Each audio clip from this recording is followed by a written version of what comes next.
Salut tout le monde, ici Rémi. L'idée de cette capsule-là, elle m'est venue pendant que je parlais avec une cliente que j'accompagne dans le parcours de son premier achat immobilier. On parlait de comment réussir à déterminer le bon prix pour un immeuble et on a entre autres parlé de tout ce qui était au niveau des comparables. Mais je vous pose la question, est-ce que vous savez réellement comment trouver et surtout analyser les comparables du marché pour savoir si vous êtes en train de faire une bonne affaire? On s'entend que tout le monde recherche un bon deal, c'est-à-dire une bonne opportunité. C'est normal, c'est quand même beaucoup plus facile d'avancer en immobilier quand on trouve des belles opportunités plutôt qu'en achetant des immeubles vendus trop cher. Mais voilà, si je te parle d'un duplex à 400 000 est-ce que c'est une belle opportunité? Je te laisse quelques secondes pour y penser. Bon, si tu pensais que j'allais laisser un temps mort dans ma capsule, tu me connais mal. Si tu veux vraiment y réfléchir, fais pause parce que la réponse à la question s'en vient direct là et c'est... Au final, on ne sait pas si un duplex à 400 000, c'est une bonne affaire ou pas, parce que tout simplement, il nous manque des informations. Bon, si je te dis que c'est un duplex à Montréal, déjà, ça nous aide à se situer et on pourrait penser que c'est un bon deal au travers des autres duplex qui se vendent 600, 800, 1,5 ou même 3,25 millions pour un duplex. Les gens sont juste complètement fous. À l'inverse, si je te dis que c'est un duplex qui se trouve à Shawinigan, ça se peut que tu le trouves très cher par rapport au comparable qui commence autour de 160 000 Bon, ce que je viens de faire, c'est que je viens de comparer certains immeubles en vente sur Centris dans un secteur donné. Mais ce que je viens de faire, est-ce que c'est une bonne méthode pour pouvoir analyser les comparables? Pas vraiment, et voici pourquoi avec une petite histoire que je viens d'inventer. Pour notre situation, dans notre histoire, on a Paul, Pauline et Paolo qui ont chacun un duplex identique un à côté de l'autre. Et quand je dis identique, tout est vraiment pareil. Les revenus, les dépenses, même l'usure du plancher est identique dans chacun des logements. On s'entend, ça vaut vraiment toute la même chose. Jusque-là, il n'y a rien de compliqué. Mais maintenant, on va ajouter Gaston dans l'histoire, qui lui aussi a un duplex identique, ou plutôt, je devrais dire, avait un duplex, parce qu'il a réussi à le vendre la semaine dernière à un montant de 400 000. C'était un bon prix, il a fait un bon profit au bout de la ligne. Si on se fie uniquement aux comparables, logiquement, la valeur des immeubles de nos trois voisins peuvent valoir aussi 400 000 Surtout que René, Albert et Ghislain ont tous vendu un duplex identique au travers du dernier mois, pour eux aussi une valeur de 400 000 J'espère que je ne vous ai pas déjà perdu dans mon histoire parce que sinon, vous êtes quand même mieux d'apprendre une base avant d'investir en immobilier. Bon, donc maintenant, on enlève maintenant Gaston du portrait parce que lui a vendu son immeuble et il nous reste les trois voisins qui valent 400 000 chacun. Pourtant, même si tous les voisins ont vendu à 400 000, Pauline, elle, au centre, elle s'en fout et elle décide d'afficher son immeuble en vente pour 650 000 Personnellement, si je vois cet immeuble-là, je ne serais pas prêt à mettre plus de 400 000 parce que c'est le prix du marché. Mais voilà que Thomas, lui, arrive dans le portrait. Thomas, c'est un jeune de 28 ans qui écoute bien gros des vidéos sur TikTok et qui a appris que l'immobilier, c'est vraiment facile, qu'il suffit d'acheter un immeuble, d'optimiser la valeur et de le refinancer pour faire ben du cash facile. Il est tout le temps en train de chercher pour des immeubles et il voit évidemment l'immeuble de Pauline passer. Il calcule un peu, il se rend bien compte que le duplex n'est pas rentable, qu'il ne fera pas une scène avec ça, que l'immeuble est beaucoup trop cher et il a raison. Jusque-là, il n'est pas trop fou. Mais Thomas, il a des lacunes. Il ne connaît pas tout, mais surtout, il a une faiblesse, c'est qu'il est prêt à tout pour acheter dans le but d'essayer de faire un bon deal. Et Pauline va profiter de cette faille-là chez Thomas. Parce que quand elle va se rendre compte que personne ne s'intéresse à son immeuble, au lieu de descendre son prix, elle va décider d'appeler Paul et Paolo. Vous les avez oubliés, ces deux-là, hein? Pauline se met à discuter avec les deux voisins et elle propose aux deux voisins d'afficher leur duplex à vendre. Mais Paul, il dit qu'il n'est pas du tout vendeur. Cet immeuble-là, c'est son fonds de retraite et il va le garder encore très longtemps. Et Paolo, c'est la même histoire.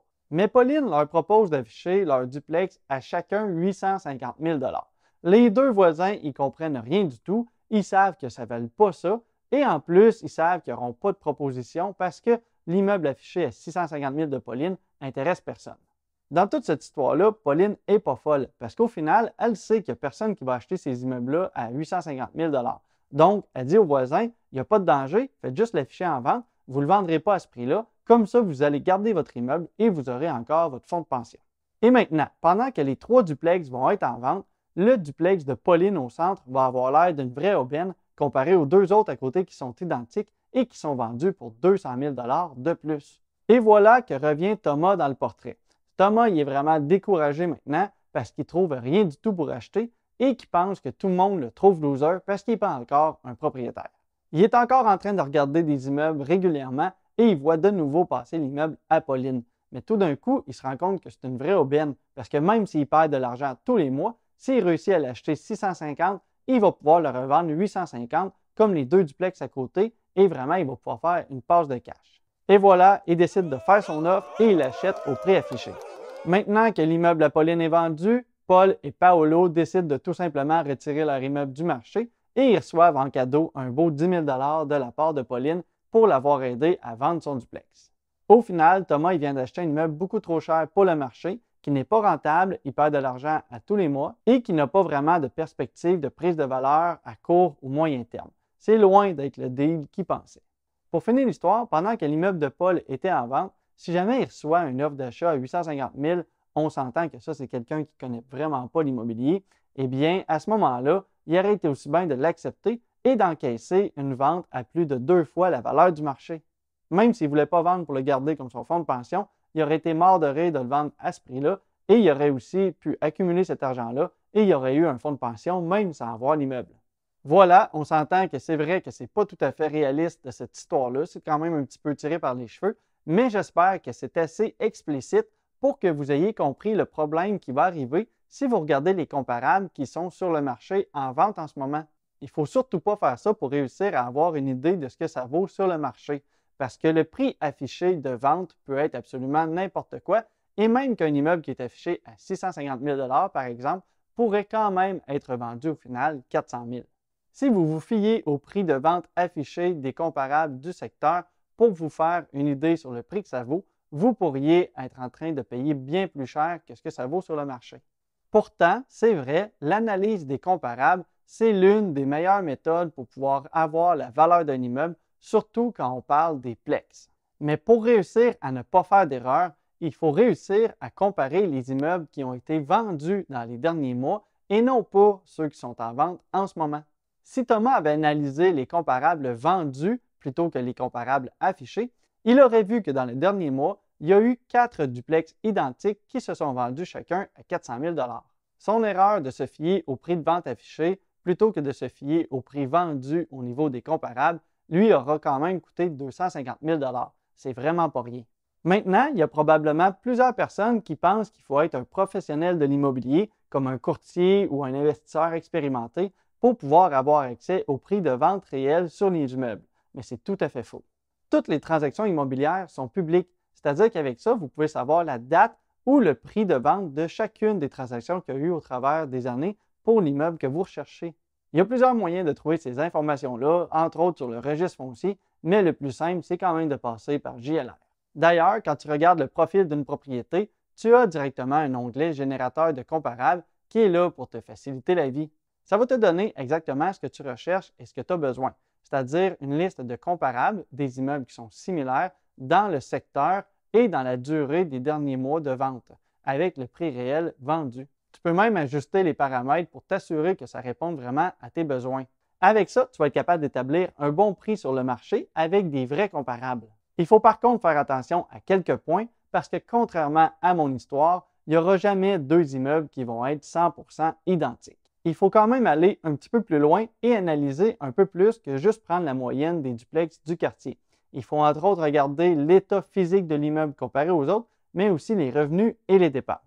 Au final, trouver un bon prix, ça demande quand même du travail, quelques étapes et c'est pas si facile. Et il faut aussi comprendre quelques trucs derrière toute cette histoire. La valeur réelle d'un immeuble, ça dépend toujours de deux personnes, c'est-à-dire le vendeur qui demande un prix de vente affiché et l'acheteur qui est prêt à payer ce prix-là ou non pour l'acheter.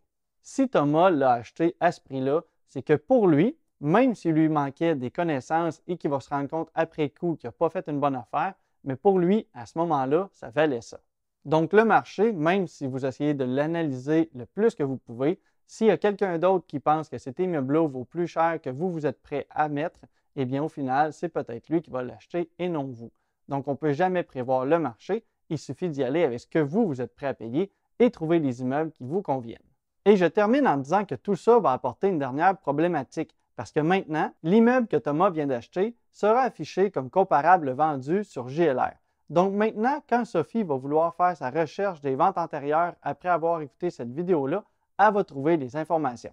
Elle va voir que les duplex à cet endroit-là, ils valent autour de 650 000 parce que le dernier qui a été vendu, il a été vendu à ce prix-là. Donc quand Paul et Paolo vont décider de vendre leur immeuble, ils n'auront probablement pas de misère à le vendre parce que les gens vont voir que les comparables du marché sont à ce prix-là. Au final, c'est comme ça que le marché augmente et augmente, même si les chiffres ne font aucun sens. Merci de ton écoute et bonne recherche intelligente du marché.